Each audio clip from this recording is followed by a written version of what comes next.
Good day. Welcome to Mr. Hussey's Modern World class. Today we're going to be going over World War I. Yesterday we talked about the assassination of Archduke Franz Ferdinand, heir to the Austro-Hungarian throne.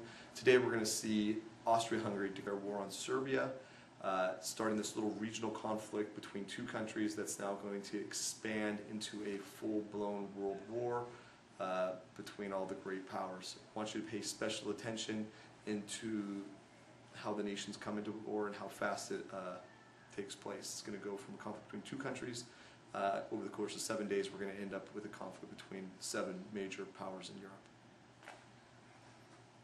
Yesterday we talked about the assassination of Archduke Franz Ferdinand, and today we're going to go a little bit farther into that. So Archduke Franz Ferdinand, the heir to the Austro-Hungarian throne, is assassinated by an organization called the Black Hand. You remember this all from yesterday.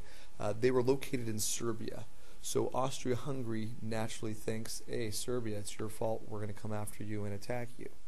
Before they try to attack Serbia and fight them and declare war, they asked Germany, which is Austria-Hungary's ally, are you going to be on our side? Do we get your support if we do this? Germany gives Austria-Hungary its full support. So Austria-Hungary then, before declaring war, gives Serbia an ultimatum.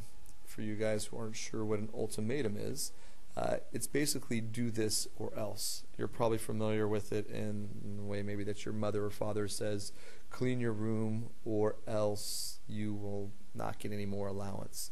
Be home by 10:30 or else you will not go out again.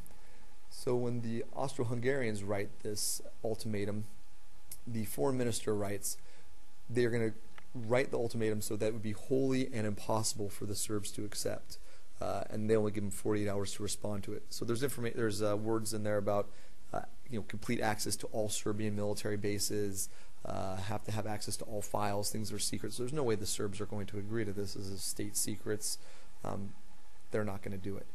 But Serbia wants to do it. They can do 90% of the ultimatum. They can follow most of it, and they too know that, hey, we don't want to get into a war over this. But they can't agree to everything, and as a result of that, Austria-Hungary then says, hey, we're declaring war on you. They declare war on July 28th, 1914. It's exactly 1 month to the day after the assassination of Archduke Franz Ferdinand.